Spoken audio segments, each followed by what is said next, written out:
Hello, Britt. Hi. Say hello to the people. Hello to the people. I cannot. Hello to the people. Like, when you say hello to the people, they're like, hello to the people. Hello in the building. No. Hello in the building. No. Welcome to My Black Self, the podcast. We family, y'all. We go way back to Sheffield Avenue. And some people know what that is, some people don't. If you listen to the podcast, you know what Sheffield Avenue is by now. Everybody has memories up top. The bill. Ever. It definitely was. I'm going to move this over a little bit. Hey. No? Hey. All right, so we are currently live on IMP. We tested it out to see what happens, and we'll go from there. So do you have anything you want to share with the people? You want to tell the people you got kids? You want to tell the people you make amazing cakes? Me having kids ain't none of their business, but I do have kids, 4 boys. I do make cakes, custom cakes, Britt's cakes. I make cakes, cupcakes, customized treats. I make dessert shooters. I kind of explore everywhere. I just don't make sugar cookies and cake pops. Cake pops are like the devil. Don't actually make them. Why are cake pops the devil? Because they're too time consuming and it's too much. They're so cute. The process, they are, and then they're nasty. I don't know why people like them. It's so much sugar. Oh, that's true. Yeah. So. Well, thank you for joining. So, how you doing? Fine. How you doing? How you doing? How you doing? Oh, man. So we're going to jump straight into it. This is the healing era. This episode is titled Losing a Sibling. That we know, way too well. Too well. Our losing people is kind of back to back. The same folks, at least, back to back. You lost your sister, and then your grandmother a year later. I lost my sister, and then my grandmother a year later. Same month, just not on the same day as Kia. Mine was on the same exact day. Same month and day. So, yeah, that was kind of tough. Yes. And who calling you? Yo, I'm about to be a male CNA. What up? A male CNA? Okay, that's fine. Okay, all right. You stupid. We got to get started. This is what happens when you do shows with black folks. This is just what happens. She taking a call. How you taking a call in the middle of the podcast? You told me I can take it. I did tell you you can take it. All right.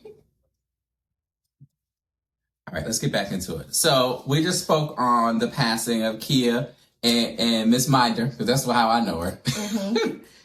When did Kia pass? April 2nd, 2018.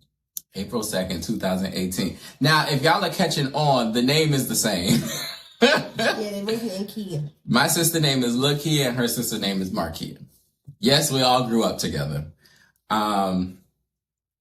So I don't know if you want to touch on that day, but I remember the day like it was yesterday. Okay. So give me your take on it first. My take on the day, me and Mommy was at the house. We was living in Hamden, and she was about to get in the shower, and I don't know what I was doing. I think I was just in the closet moving stuff around like I typically do.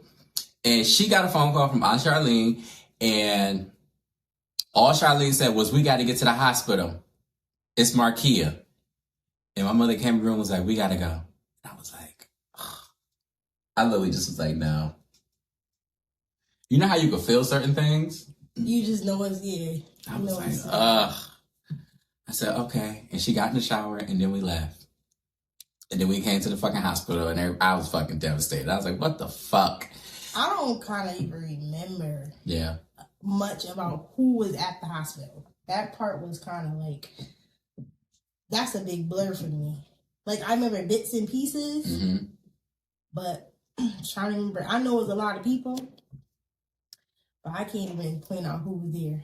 So my experience from that day is that morning, me and my sister talk every single morning. She a morning person, I'm not. She could go to sleep at 3 o'clock in the morning. When it's time to get up, she getting up. And she up. Like, she used to be up for real. Like, I just could never understand it. Like, even today, like, I get up in the morning, but I'm just really not a morning person. Like, I want to still sleep. So, at this time, King was just the baby. He was almost 1, matter of fact. He was going to be 1 at the end of the month. So, he still go to sleep. And I used to like my morning naps. I still do. Everybody know. Yes. I like my morning naps. I don't care how old I get. I like morning naps. If I have time between my day and this morning time, I'm taking a nap. You better believe it. So this morning, she called me, like per usual, and we was just talking. We just talk like every morning. She called me. Number one thing is, I'm just making sure you up for the kids for school. That's the first call. All the time. Like, between her and my mother, that's the first call. Yeah, I'm up. All right. So, after the kids leave, everybody, like all the kids, her daughter, my kids, we just chat, whatever. We talk about whatever. It's still more than a phone call. Mm-hmm. So, this morning, I was, like, really, really tired. Like, I was really tired. And she had, like, a habit of being nervous because she had a rare lung disease. Mm-hmm. She had been through so much with this lung disease. Do we know what it was called? No, I don't remember. It's a very long name. I know that. It's a rare lung disease. So it basically was not curable. And she had to live with this for the rest of her life. Only thing you could do is like treat the symptoms. Like the symptoms and stuff can get better, and that's it. But it took a long time for her to get diagnosed with it too. Like, she went through a lot where before her actual death, years before that, we were surprised she lived because both her lungs collapsed at the same time. You need your lungs to breathe. I remember that.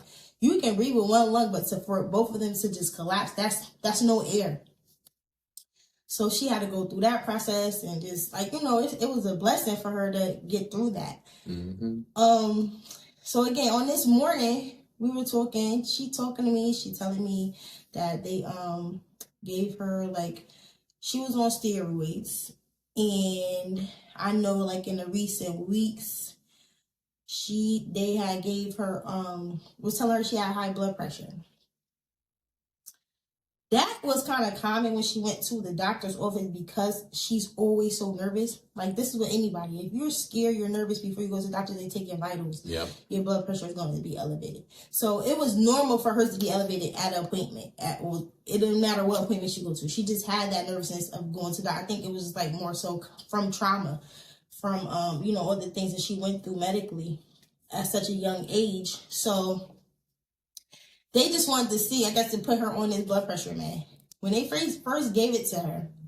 And then she had pneumonia a few times. And then that's scary for her, too, because she had the lung disease. And, pneumonia is in your lungs.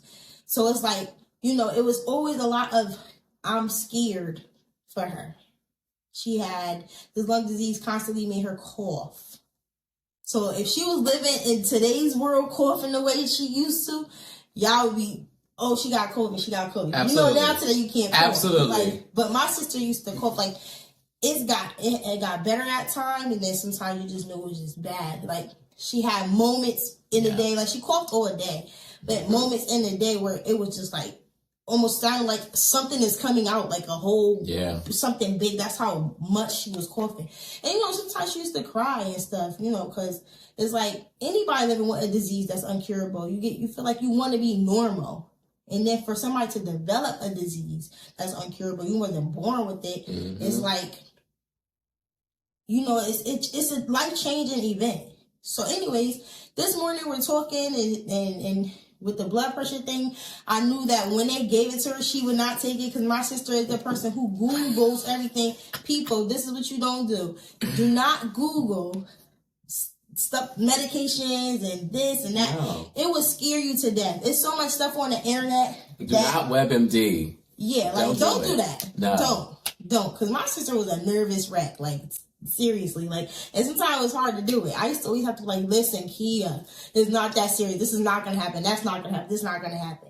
But it was just hard to even just get her to understand that. She's like, okay. Like, okay. Like, it's like, that was my baby. Like, my little baby. Like, even though she was my older sister, it was like, I got to take care of this kid. So, anyways, she had the blood pressure meds prescribed to her. She would not take them. She promised everybody, I'm going to take them. I'm going to take them. I'm going to take them. I'm going to take them. She would not take them.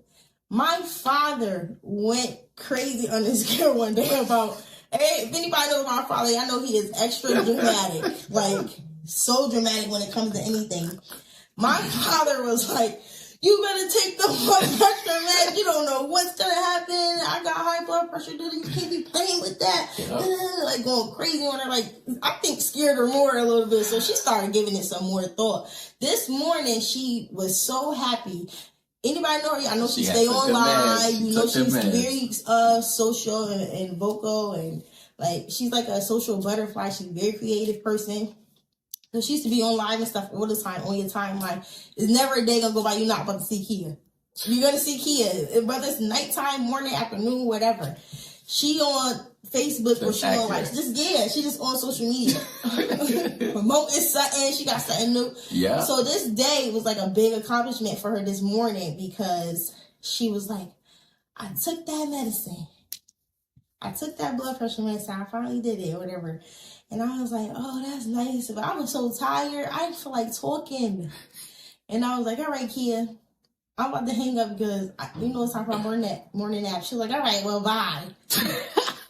Normal, regular. We hung the phone up. I started going to sleep.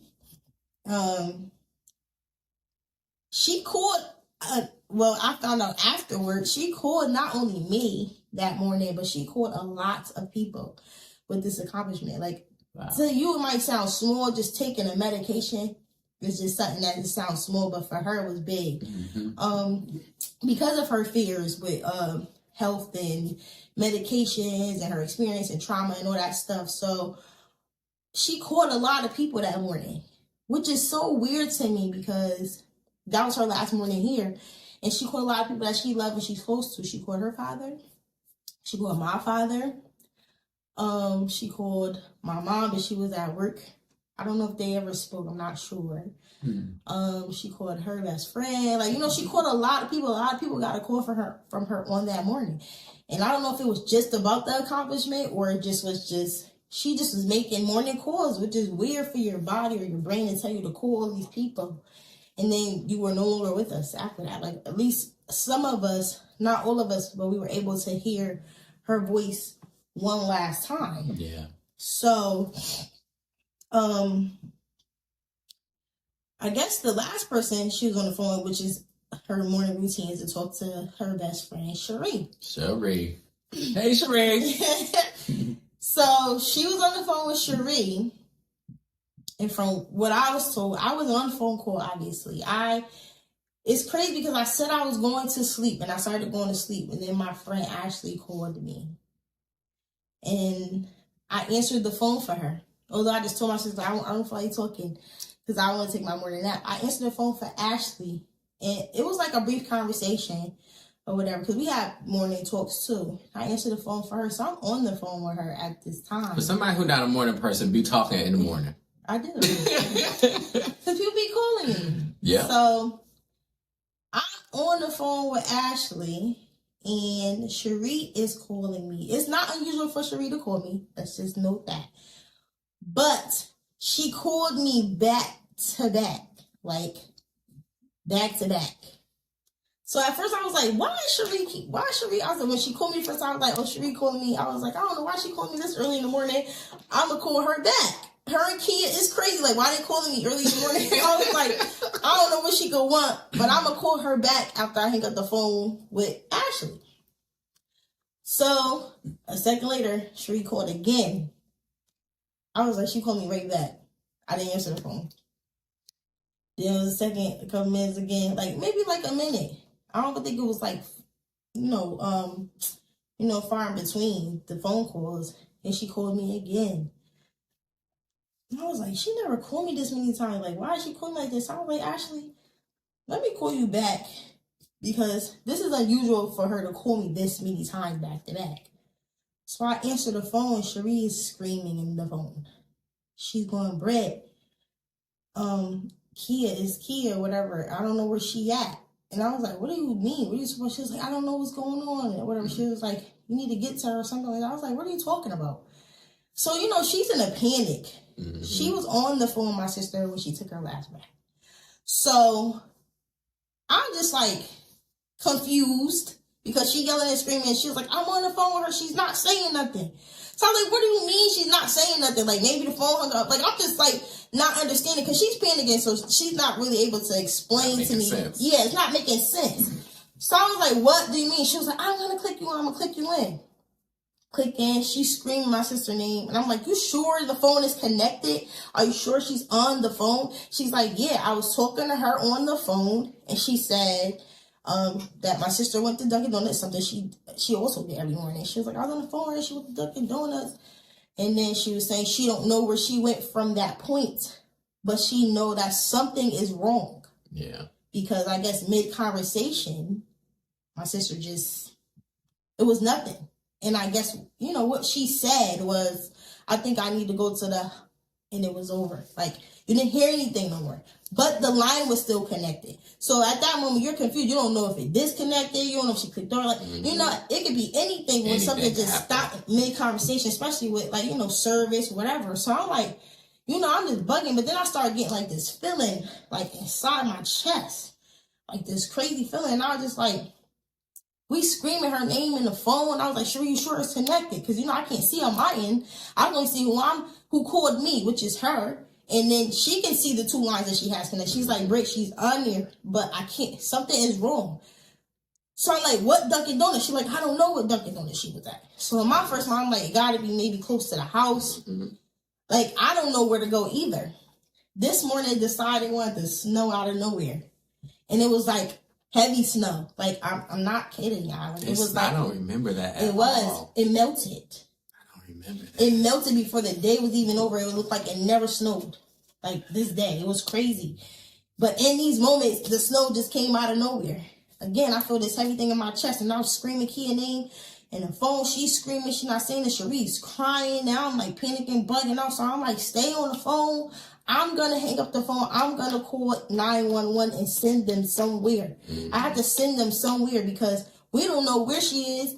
We don't know what happened. Like, it's just scary. It was a scary moment. So I hung up the phone. I called Ashley. Ashley lived around the corner from me at this time. And I said, Ashley, you got to come to my house right now. Something is wrong. I can't talk. King is here. You have to come here. I immediately put my clothes on. She came racing around the corner. By the time I called 911, I told them it was something wrong with my sister. I'm not sure what's going on. Maybe she stopped breathing. She had a lung disease. I do not know for sure. But she needs help. Send help. Sent them to my sister's house. In the meantime, in my mind, I'm like, okay, so she's not there. She's somewhere else. How do I find her? How do I find her? Like, I'm racing, going crazy this morning. This was like... Where did you go first? I was heading to Dunkin' Donuts. That's the direction that I was going in. I actually came, by the time I was already running out the door, I really probably was even going to leave King in the house. How fast I was like, not even thinking about, I got this 1-year-old baby in here asleep. I got to go. Like, it was just a feeling in my chest. I couldn't stay. But thankfully, me racing out the house at the same time, Ashley was coming up the steps. That's crazy. So I just was like, she's like, what's going on? I'm like, I don't know. I gotta go. She didn't even know what's going on.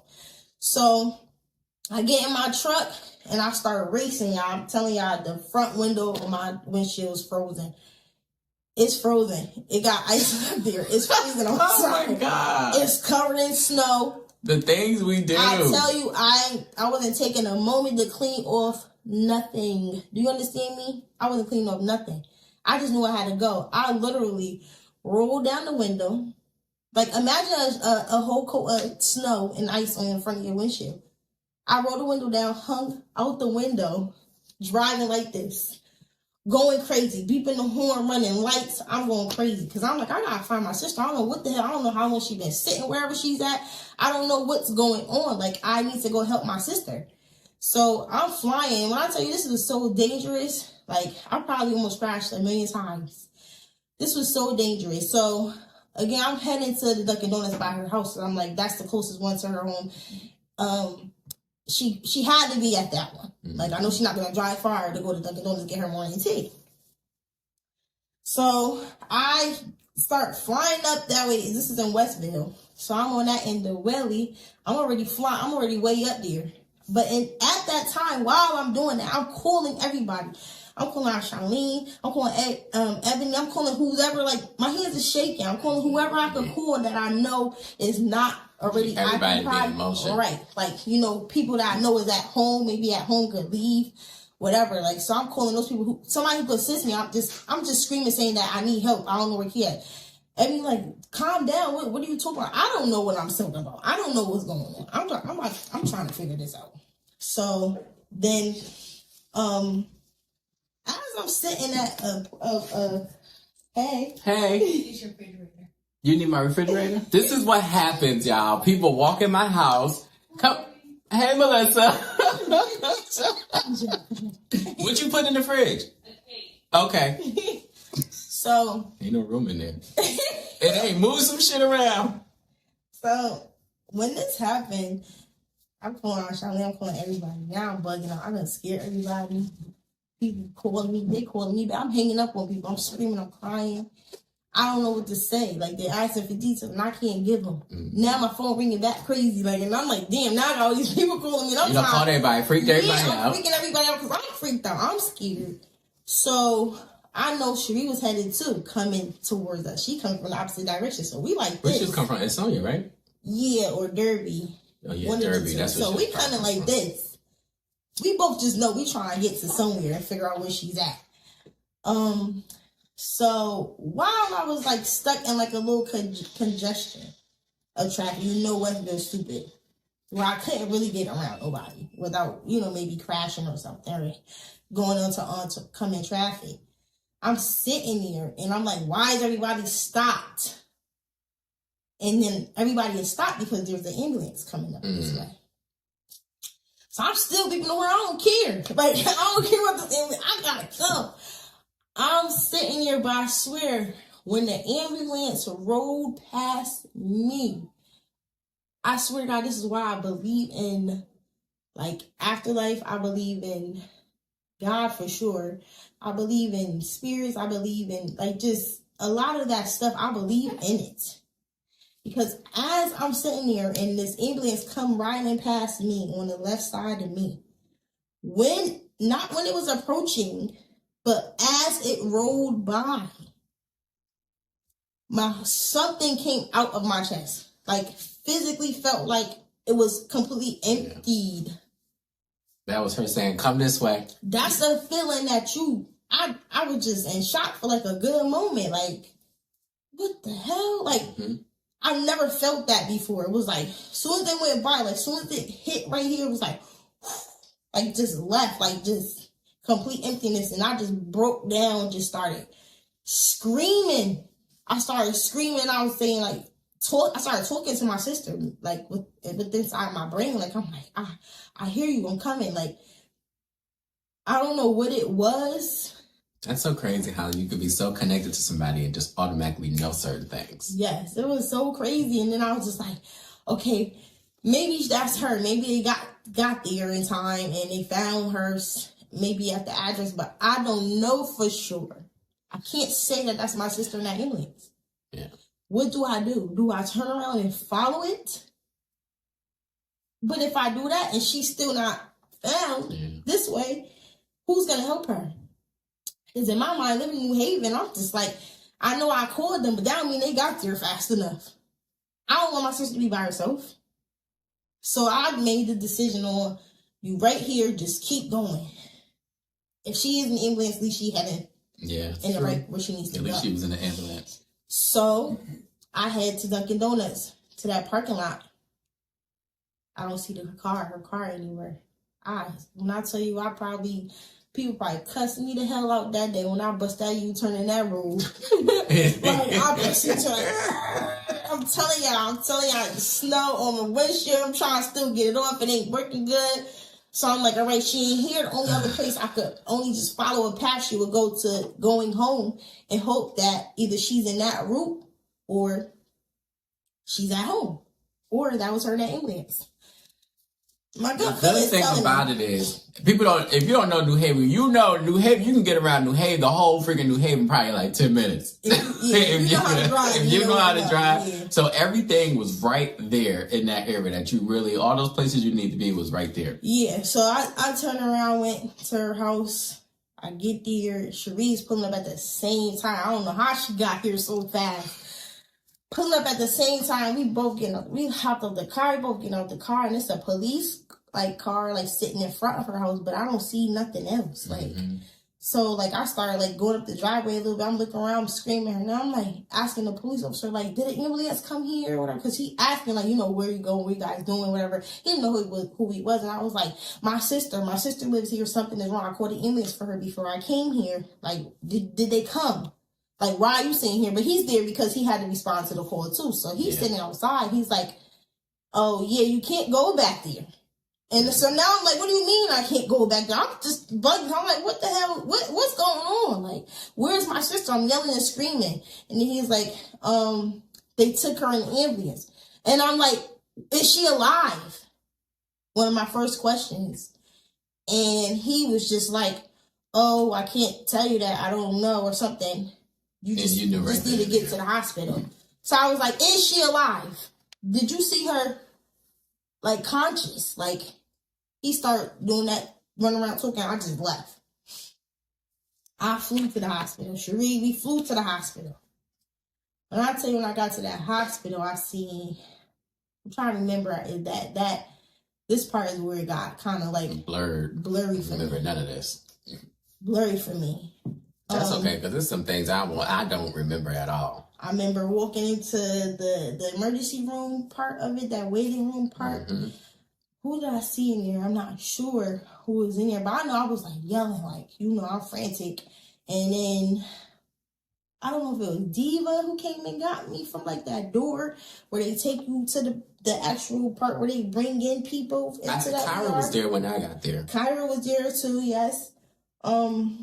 I don't know who brought me into that part. I don't know if it was people that work there or whatever. So I get in there and then they got my aunt, my mother, people was there. So my mother works at the hospital. So of course she's called downstairs anyways. And then Diva works, a lot of my family works there. So a lot of them already there. But when I get into that room, it's a little room that they have small you in. Ass room. Yeah, and I'm just where's she at? What's going on? Is everything okay? It's no answers really. Nobody, everybody all worked up and crying and stuff, but anybody know me, I'm gonna get mad. That's my first reaction. I'm about to be pissed. So I gotta tell me what the hell's going on. Yeah. And then it was just, I don't know who told me. I don't know if it's my mom's supervisor. I know I blacked out. Yeah. I know when it was said my sister did not make it. I always said, I was chasing her, I was trying to save her life. In the beginning, I blamed myself too, because I was if I would have got there faster, that's why I always tell people, minutes matter. Minutes actually matter when there is an emergency. That's so true. Minutes matter. That's why when you see ambulance, people they ain't going nowhere. Just move. It don't matter. Just still move. You never know. You never know those minutes, those seconds that it's taking you the little extra second, but they gotta lay on their horn because you don't want to pull over to the right. That's just ignorant. You don't know what's going on. People's lives are at stake sometimes. You don't know who's in the back of that ambulance or what the emergency is. You don't know. Or if they're trying to get to someone. Minutes matter. Move. Seconds go into minutes. Minutes matter. Move. So somebody told me, and I know it just went black. Yeah, because when I got to the hospital, you wasn't there. Where was I at? I don't know where you were. Everything went black for me. Mm-hmm. I know for a fact that I was tearing that place the hell up. Yeah. To where security had to come. I was tearing that place up. Because y'all lying. You're not telling me that my sister just died. I was just on the phone with her not even an hour ago. What the hell are you talking about? There's no way you're saying to me that my sister is dead. Those are not the words that you're not saying that to me. There's no way. I will kill everybody. That's when my reaction was like, I'll fuck everybody up in here. Like, I was pissed. I do remember like banging walls and like, I don't know what was going on. I was going crazy. Yeah. I was going crazy. I know at one point when I came to a little bit, I was on the floor somewhere. I was on the floor. When I got to the hospital, you were not there. I don't know where you were. I think I was calling you. You wasn't answering. I don't remember too much because all I remember is me and mommy got there and I already knew what had went down. So I was just trying to mentally prepare myself. And then somehow we ended up in that small room. You weren't in there. It was Mr. Sidney wasn't in there either because he was in the hospital, right? Yes, I think so. Yep. It was your mother and Aunt Charlene that was in that room. And when I walked in there, I was like, ugh, and I just broke down. And I called my boss and I was like, I'll be there. I won't be there today or tomorrow. I said, I don't know what's going on. My cousin just passed away and I'll talk to you later. I was like, I'll keep you updated. It was just too much. Like, it hurts 10 times more when you don't expect it. When you're expecting, like, even with the elderly, we always hurt when our grandparents or whatever pass away, but it's lighter on the soul because they're old age. You have your whole 30 years to prepare for that. Right. So, it's like when it's somebody that you're close to, like we 7 years apart, but we was like this. Mm-hmm. Like this. Like, you cannot tell we're 7 years apart. Like, we're best friends. Like, and we've been through so much in life together in such a short time. My sister's only 38 when she passed away. 36 when she passed away. Because her first birthday in heaven was 37. So she was 36 years old when she passed away. I'm approaching that very soon. Very soon. And it's scary for me to get to that age, although I don't have huge health issues or whatever. It just makes you nervous to know that people that young can die from whatever it is, or whatever. Like, I think it also makes you nervous to outlive the person that you weren't supposed to outlive. Mm-hmm. That's what's even more crazy. But, and this was already like, we already had like a tragedy in our family where a young person passed away, Kenny Brown. And that was rest in peace, Kenny Brown. His birthday just passed, February 4th. Yeah. That was her baby. Her and Kenny Brown. How many years apart were they? And they probably was closer than I. That was her baby. Like, when they was little. We're gonna get to that later. Anyway, so yeah, I blacked out on this day, y'all. I'm not sure if, so when you got there, maybe I was going because I went to go get Harmony. Because remember, guys, she had a daughter at this time. Oh my God. And she's at school. And I'm like, hey, I gotta tell her mother is gone. Somebody has to tell her that her mother is gone. Wait, pause. So we're just gonna cut back in. I'm gonna give a little bit more detail because I don't be giving detail on Kia's passing because I'm just not there yet. But Kia passed in the same hospital. Mm-hmm. She was having surgery, and she didn't make it through the surgery. And the crazy thing about this is this was during COVID, so I didn't see my sister that much because she had kidney disease, she had high blood pressure, she had a bunch of things going on with her, and I wanted to stay away from her. Honestly, I was like, I'm not going around you. So then she went to the hospital, and then COVID, you can't see nobody. They got a whole limit, so I was able to see her one time. Me and Nazir was up here staying with me for a couple, 2 months or so because we was working. He was working summer school. Mm-hmm. And having to tell him because I got a call in the middle of the night and I felt like Kia was not going to make it because I just had a feeling in my spirit. I was like, I don't know if my sister is strong enough to handle no shit like this. Like, just in general, I was like, I don't know. This could go either way. So I need to mentally prepare. Yes, and I got Nazir here. So the person that called me was Donna. Because Auntie Rosalind was here. They came here because Kia was having surgery, so Kia wanted them here. So they came. So Donna, when I saw my phone ring, I said, all right, let me get up. And I had found out that Nazir's father was calling him, telling him that Kia had passed away. So he had knew before everybody. So I got up and I was like, all right, Nazir, we got to go. And Melissa was living with me. I'm fucking in tears. I'm like, Melissa, you got to take me to the hospital right now. Middle of the fucking night, like 2:00 in the morning. I said, we got to go right now. She was like, what's going on? I said, we got to go right now. So I already knew that my sister was gone. I was like, this just is what it is. But the way the hospital does it is they prolong you, because I don't know if they're working in the back trying to see what they can do, or if it's anything they can do, or just to like mentally prepare you throughout the middle of the night, have y'all sit in this room for hours and hours, knowing this girl has passed away, because she was already dead when they called and told us that she was not responsive. Wow. Yeah, so I don't know if they was trying to do CPR. And how do you do CPR on a person that had open heart surgery? Right. Like, it's like I don't know how you do that. So yeah, that day had happened. That was fucking traumatic. So same damn hospital, just the same kind of situation. Both of our sisters had illnesses. And it was crazy how they both were like, that just like freaked me out. 'Cause I was like, they so young, like how they sick like this? Like, that's how you know, like it really does not matter how old you are. Like, take care of yourself. That health is like very important. Yeah. And I'm not gonna say they didn't take care of themselves. They just end up with diseases that were uncontrollable that anybody can get. Yeah. It was out of their control. It's nothing that they did wrong. They didn't eat something bad or just didn't take care of themselves as a whole. It wasn't that. It's just they were chosen by God to deal with these diseases that they were infected with. Yeah. And I felt like both of them were very strong for a very long time. A long time. Both of them had their diseases for a very long time. I think they might have lived with their diseases for the same amount of time, because when did her lungs collapse? Well, it was when we was in Atlanta. Yeah, it was. Harmony was like, ooh. That I'm gonna say it was like 2010 or 11. Yeah, it was somewhere around there, because I had Elijah. Yep. Elijah was born in 2008. I had Jeremiah too, I think. Yeah, I was like, this is crazy. Yeah, it was around those years. So it was a lot to deal with. Just, I know when they had us come, this is what pissed me off. This part right here. I'm about to tell y'all right now. Okay?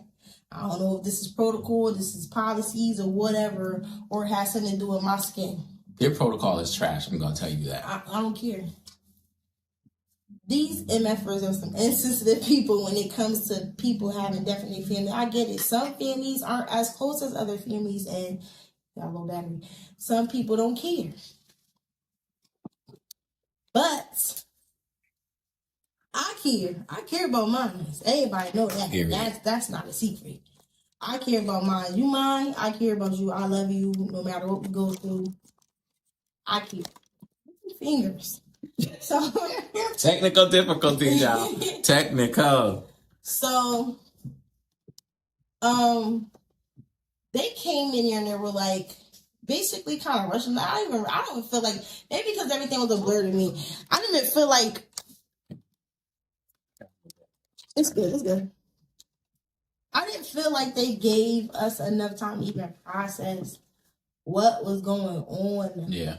They were like, okay, you have to come in here and view her like now. Y'all gotta do it right now. Basically, so y'all can get the heck up out of here. Basically, like, it's so crazy. We put her in the room, put her in a whatever, the little bed thing so you can see her, and you guys only have 15 minutes. So I'm like, 15 minutes? 15 minutes for what? 15 minutes for everybody to have their moment with her or whatever. View her, see her, whatever. Just see her as she is right now. Y'all got me fucked up. Excuse my language. That's crazy. If you think you coming up in here telling me, my mother, whoever, that we have 15 minutes to see her and she just left this earth, we have 15 minutes as a whole, not per person, not per group, or just 15-minute window period, and then gonna say to me, so I, get going now because time is ticking. Ooh. Basically, like the clock has started running for the 15 minutes before we even guided back to the room. Y'all got me fucked up in here. You ain't gonna tell me how long I can sit with my dad's sister. No, you not. When I get up in there 15 minutes past by, guess what? If I feel like sitting here for extra 20 minutes, I'm going to be there. Who's going to be I didn't know they told y'all 15 minutes. That's 15 insane. minutes. 15 minutes. I was like, my sister just died. That's my sister. Like, I don't know how y'all operate in your family, but this is my sister. What are you talking about? 15 minutes? There's no way you're telling me 15 minutes. I cuss them people the hell out. 15 minutes go by, then what? Who gonna do something? Right? Find somebody else to do it. not mine. You ain't telling me. No, not about mine. So I don't know how long I stayed here. Actually, You stayed. I wasn't even 15 minutes. I probably even stayed at 15 minutes. I do remember that part. Riri was one of the person who was actually standing next to me and giving me that physical support. Yeah. When we had to stand over her. And then I was just looking at my sister like, I don't know, like, how did this just happen? I just was on the phone with you. You were fine. It's so insane. I just was on the phone with you, girl. What are you doing laying here? There's no way that you laying here. I'm just like examining. I see a little bit of blood on her lip or whatever on her face and stuff. So I'm like, what the hell happened to her? Mm-hmm. Like they still not even giving those details. I'm thinking somebody hit her or something. And then I'm looking at her hair. She a damn diva. Where the fuck is her wig at? So I'm like, damn, somebody knocked my sister away from me. Where they at? Diva to the fullest, okay? I'm thinking all types of stuff, like where they at, because where's her hair?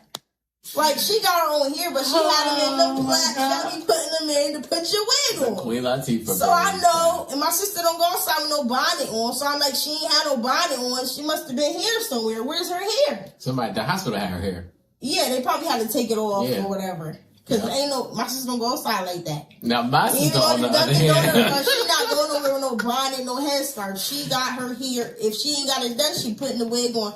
You must see her looking crazy. She ain't doing that. She may get that. You may get a hat. But she ain't about to be just outside with them set it off braids. Now, like my that. kid will come outside ready to set it off. Like, I don't give a fuck who's gonna do something. What's up? So yeah, I just like looking. I'm like I start looking at all types of details though. Like I'm looking at her fingers and just like it's just it was like a moment for me that was like kind of like maybe a moment of reality. Like this is here, this is it, this is here, this is real. This is real. This is right now. You are officially a new person. You are no longer the same. Nope. So how did you change? What changed? Since her passing, since that very moment. Well, first of all, since that moment, I went into a very, very deep depression. I've probably been depressed, and the depression come in a lot of different ways, different forms. I probably have been depressed before, but didn't realize it was depression until now, like then. Yeah. The depression was crazy, and it hit me like a freaking tidal wave. Like, the depression was there for sure, and I had sunk in it. It took over my life. Yep. Although I thank God so much that I was still like in a mental state where I was capable of identifying that I am depressed and what's going on within my life, within my soul, my mind, physically. That I reached out for help. So, I started reaching out to resources for therapy because I found myself, and then still even dealing with the fact that I had to tell her daughter that her mom was going. Like, I had to go to the school. I was picking her up early and then, like, bring her to my mother's house, sit her in the living room and tell her mother is gone. Yeah. That's a big role to have to do. That was crazy. That's how I felt when I was hearing this house. Like, I just left my mom this morning. What you mean she dead? Yeah. You know what I'm saying? Like it was heartbreaking to have to tell her that. But that part too, that broke me a lot too. That broke me a lot. After this, and I want to say, even before the funeral, it started slowly creeping up on me. Like, you know, when all the family started coming over, or friends, and people sending their condolences, comfort, they want to keep your mom, you know. They want to see you every day. Like, nah. You know, it's good. It's a lot of support. It's warming, but it's draining, guys. It's draining. It makes you tired. It's like you're already not getting no sleep. You're not getting no sleep. You planning a funeral. You really don't know what's going on, but you know you got to do all this stuff because you're on a time limit. Time limit. And you don't want your loved one looking crazy in the casket, so you got to get the ball going. And you got to go pick out the out. And then with my sister's funeral, like, it was huge. Yeah. She touched so many people. Like, I didn't even know she knew this many people. Like, throughout her life, her whole life. Yeah. She touched so many people. And because she did so many things, she supported a lot of people in their events and their projects and whatever. So she had a lot of people that she just networked with that just was affected by her death. Like, she really put a good, like, a positive impact on this world before she left here, besides her daughter. So, yeah, like, I just found myself being in my room. And mind you, I'm still a single mother. I have to take care of my kids, including a 1-year-old whose birthday is approaching. And my life was just put on a hold. Like, even my kids. Like, I didn't care about nothing and nobody. Because I'm angry. I want to know why my sister is not here. Like, why? And nobody can answer that question for me. Nobody. Even she in a better place. Yeah, she that. You're like, no. What? No. And there's nothing that nobody could say to me to make me feel better about my sister being dead. Nothing. So I found myself sitting in the room for hours, just sitting there. Literally. Not even half the time probably even think about anything. I'm ain't even functioning, child. Just sitting there. Just sitting there. Like, you're like, almost like you turn into a zombie. Like, you know, because I'm trying to figure out, like, I'm asking these questions, like, how do I go on from here? Like, who's going to call me in the morning to make sure I'm up for these kids? Yeah, you're like, what's the point again? Who's going to know all these inside jokes that I have that I still use today? People don't know what the hell I'm talking about. But my sister knows what I'm talking about. She ain't here with me, but she here with me. So I'm laughing by myself. I don't care. Like, it's just a lot. Like, you know, it's a lot of... I knew her all of my life, since the day I was born. Like, I've known her. So that was just like a big, huge part of me. Piece of me ripped out of me. A lot of my inspiration come from my sister and things that she did. Her creativeness, I get it from her. My creativeness, I get it from her. Same. I get it from my sister. And then my mother is very creative. She doesn't show it, but she don't. So she got it from my mother. Like, you know, but my sister is, like, my mom more on the shy side. My sister is not that person. She out there. She's a ball of life. She don't it's care like, boom. who like it, who don't like it, whether you support it, you don't support it. This is what she doing. She putting it out there. What's up? We moving with this? Yeah. So, you know, like, I get that. I get my creativeness from her. It's from nobody else. You know, I'm a little sister, so of course you following your sister footsteps. I wanted to go to all the same school she went to. One of them I had to get taken out of because too bad. Shout out to my mother. I don't know. She transferred me, but she transferred me to another hood school. It didn't matter. But I'm mad they took me out the hood school. I wanted to stay in the hood school. Oh, God. We ain't gonna talk about them schools you went to. Jesus. I hated him at them schools. I wanted to be, what school? Lincoln Bassett? No, St. Francis. Oh, my God. They took me out the hood school, put me in private school. I was like, why are you coming home with cursive? With cursive in a uniform. Cursive workbooks.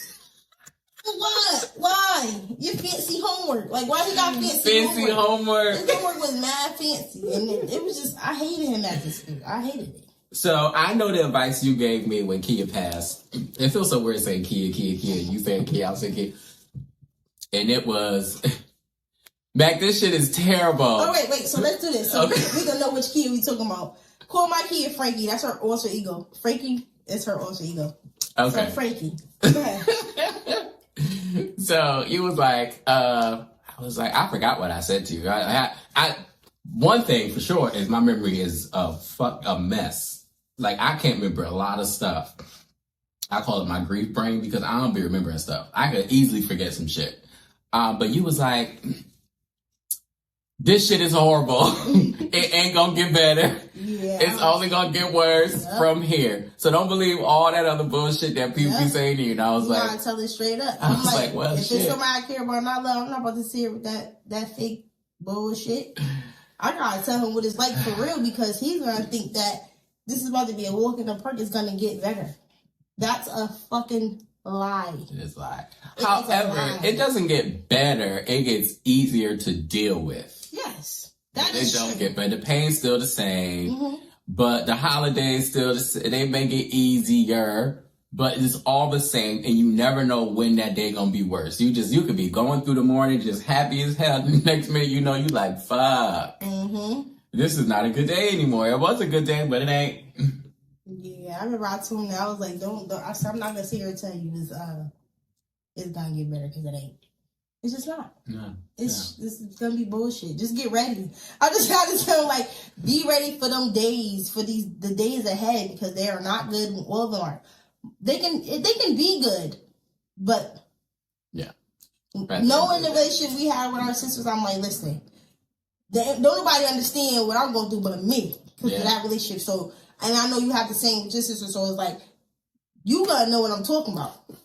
You gotta know what I'm talking about, and then it's like we both still too. We gotta be and our uncles to their only child. I know. That was hard to even support them. And it's crazy because them little kids is strong. That generation is crazy. Yeah, but I think they're a different type of strong because they were born into their parents having illnesses. Not born into it, but like they grew up with it. And I think that's what prepared them to. And I know like a couple of times, like my sister tried to prepare that for just in case, even though it scared her to death. That's a possibility. But I know she was able to prepare Harmony for you know, maybe this can happen. So, like, I think that makes a lot of sense. Definitely, like, we'll talk to Nazir about that. Yeah, because they grew up, like, with their parents being sick, which is unfortunate. Like, you know what I'm saying? Yeah. Like, and I think that's why both of them were so close to their parents, too. Like, they just had, like, their relationship with their kids was, like, that was some different type of stuff. Yeah, like, their relationships was, like, dope. Like, for real. Like, Harmony talked to Kia they all throughout school. Like, so I had Kia's phone. And I was snooping his messages. That's one thing I wish we... Not that, but I was just, like, I'm talking about a lot of people was texting and calling her for one. Because, you know, people have to know that it's real. Yeah. So, you know, people, a dead person phone go crazy. Excuse me. It goes crazy at first, for the first couple of days, week maybe. I just went and I only looked at the message between her and Harmony because Harmony was texting her mom. I was very hesitant to open the text messages, but I wanted to see where, because she wasn't talking much at the time, I wanted to see where my niece's head was at to make sure she wasn't in danger of hurting herself or needing someone to be there. We were just missing it because we were grieving too. So I just was opening them not to be nosy, but to just see where she was with the death of her mom. At such a young age. See how she was taking it, basically. Yeah. And the text messages weren't negative. She literally just talking to her mom. She was still sending her messages? Yeah. Oh, okay. She was just basically... She did have that moment where she said, you know, everybody's saying they here for me, but I know that's a lie. Yeah, that's how everybody feels. Yeah, and I was just like, she was like, they're not going to be here for me.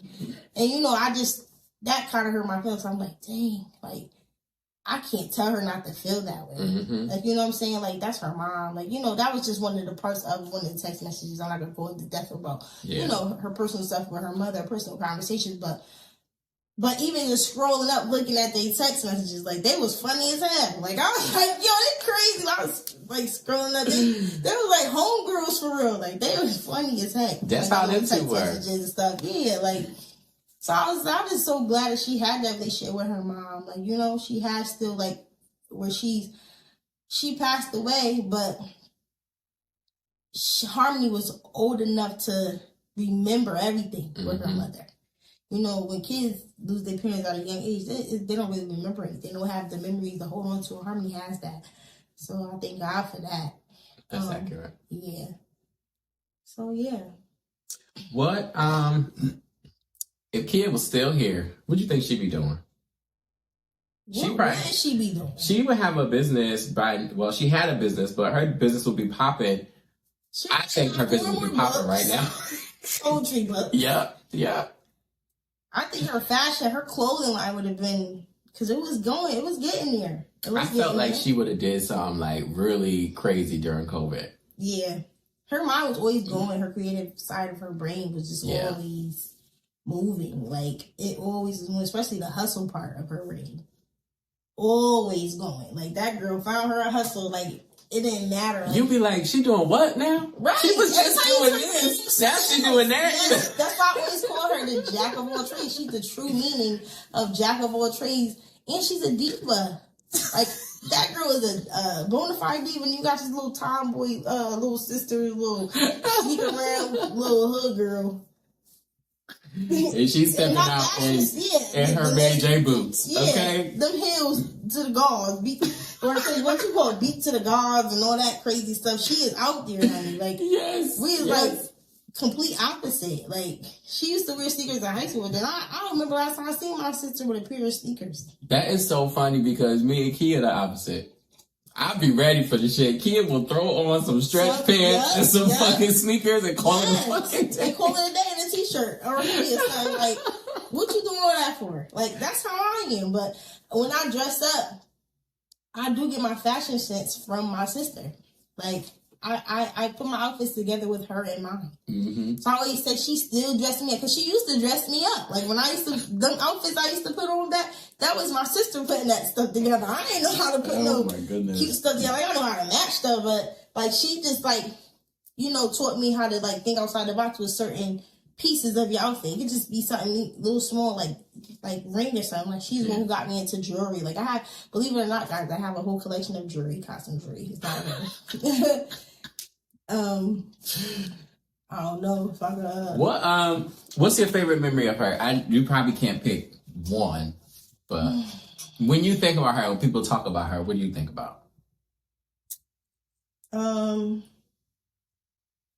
What do I think about when people talk about my sister? I don't know. It's everything, so much too. Yeah, like maybe just I don't know. When people talk about her, I can just see her face for one. Her laugh is one of my favorite things. Yeah. Kia's laugh too. Kia laugh is crazy. Her laugh is crazy and loud. When his kid laugh, you're gonna be laughing for extra 5 minutes. You laughing at her because laughing. You're like, why is she laughing so hard? Hard and just like, I try to remember just even something simple as her voice. That's something I don't never want to forget. Is her voice. And sometimes time goes on, it's hard. Mm-hmm. It's hard to remember someone's voice because you don't constantly hear it no more. So I do find myself like once in a blue moon, like maybe going back watching a video. But even to this day, like that can be hard sometimes. Like watching a live video of your loved one who passed away, actually alive, breathing, moving, walking, talking, doing things. Like, sometimes, and that they're not, that it's not real no more. You can't get that again. So yeah, I try to just kind of remember her voice and her personality for the most part. I'm gonna do something real stupid. What? That's probably gonna fuck me up. But I'm gonna see if I got a video of Kia laugh. I don't know if it's on my iPad though. But my thing I think about when I fucking I might have deleted it. When I think about your sister, she was like mad and her No, I think they're all on my phone.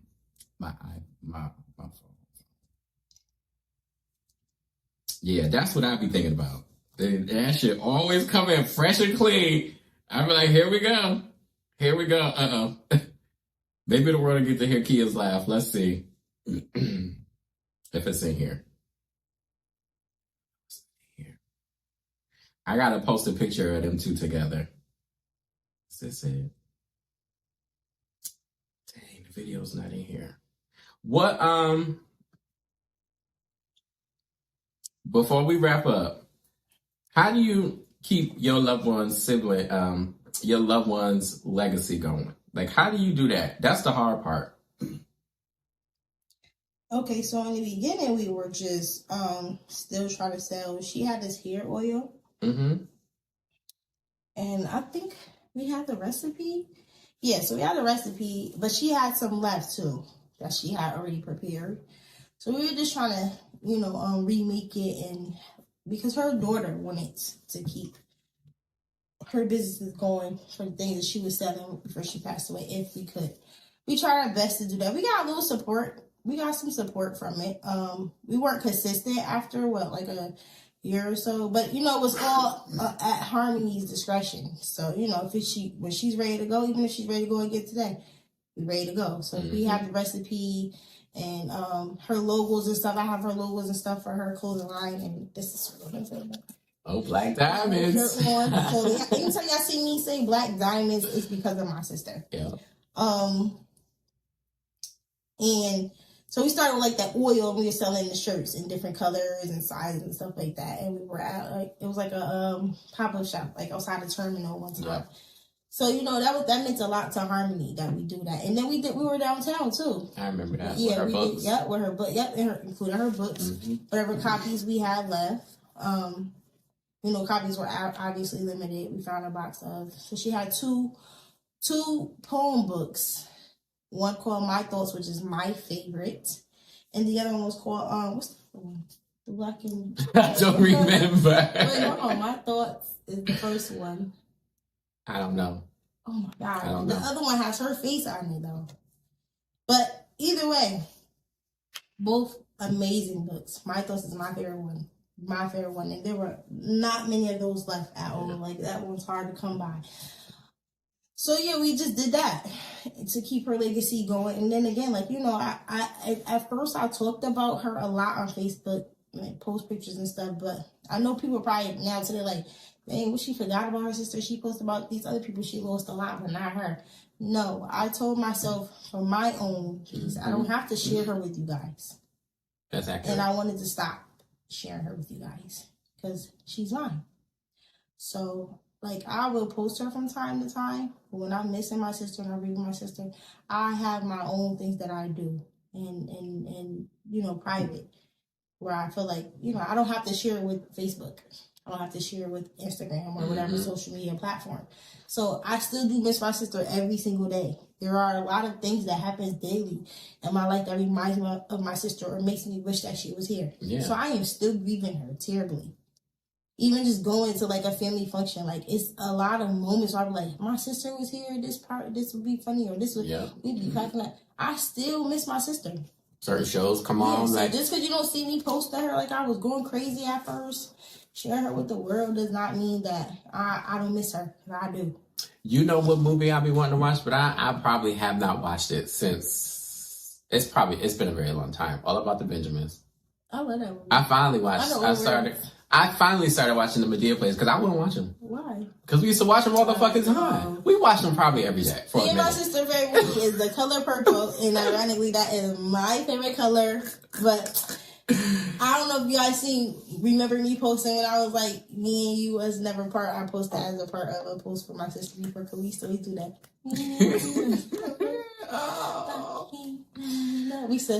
We used to do that, just acting stupid. Color Purple is a long movie, but we used to just. It was funny to us, not funny, not the storyline wasn't funny, but me and my sister are the jokesters, so we used to just say stuff funny, Do you have any advice for the listeners? As far as what? The grieving process? As far as the grieving process, yes. Grieve in a way that's good for you. Don't let anyone tell you how to grieve. Grieve in a way that works for you. Try to find what techniques will help you get through the grieving process, because it's a never-ending thing when you lose somebody so close to you.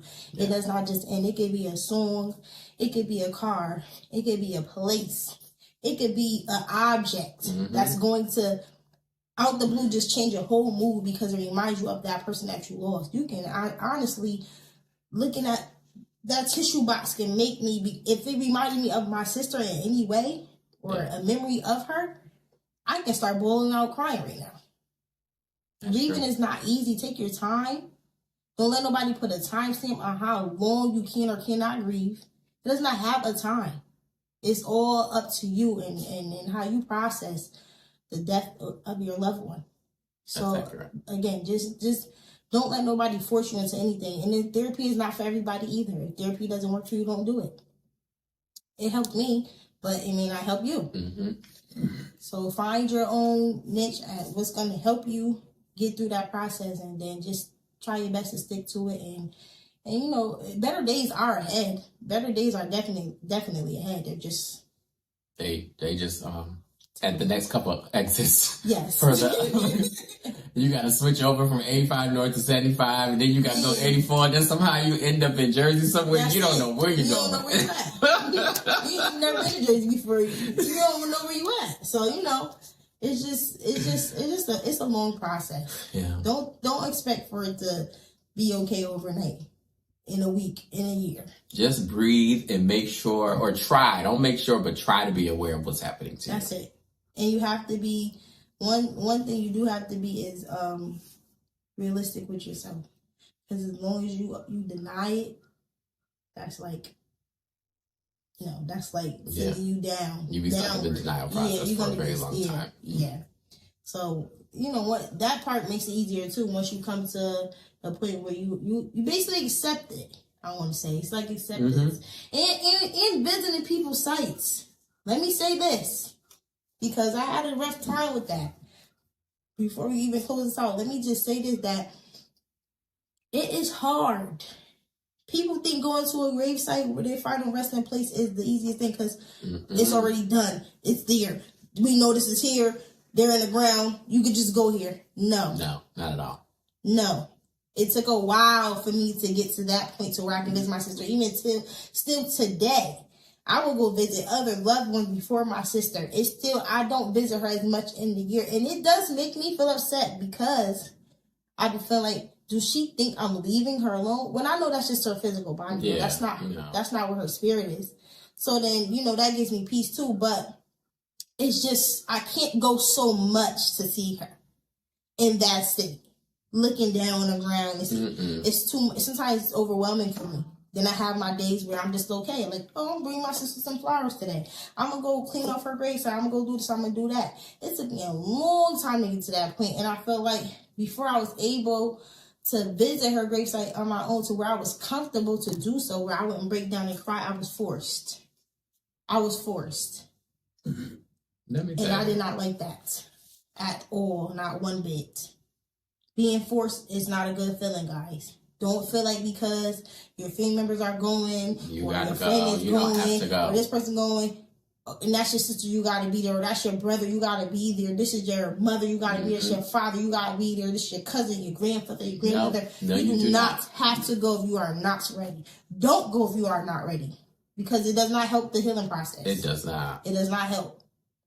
It doesn't. I remember I went with Mommy and Nazir because they really wanted to go. His mother's there or something like that. Yeah, you force yourself. I was like, I'm never doing this again. I told them, I said, I'm never coming here ever again. Yeah. Y'all can come here as much as y'all want. I will drop you off or whatever we need to do, but I am not coming here again. Yeah, it's like almost like people around you make you feel like you're obligated to do it and you're not.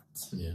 You don't heal like everybody else. Everybody heals different. Or you'll feel bad because you want to be there for them. Right. You're like, I don't want them to go by themselves, but you just got to let them go by themselves. Be there for them afterwards. Yeah. Or before. Just say, listen, hey, I can't do this right now. Yeah. For yourself, this is for me. For me, I cannot do this. That's Absolutely. It. Because when I was forced that time, I it was too much. It was too much. It sent me backward a few steps in my grieving process, honestly. It's too much. You have to really wait till you're ready.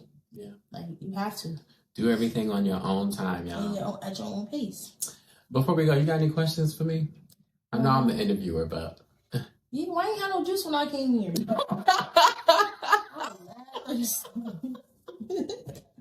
drink all your ginger ale? I didn't dry. Why you ain't gonna pour it out? It's right there. My ice melts and stuff, I don't know. Well, she ain't got no questions for me, y'all. Thank you for joining my Black Something podcast. I love you. And clearly we here together. Wow. Thank you. Bye, y'all.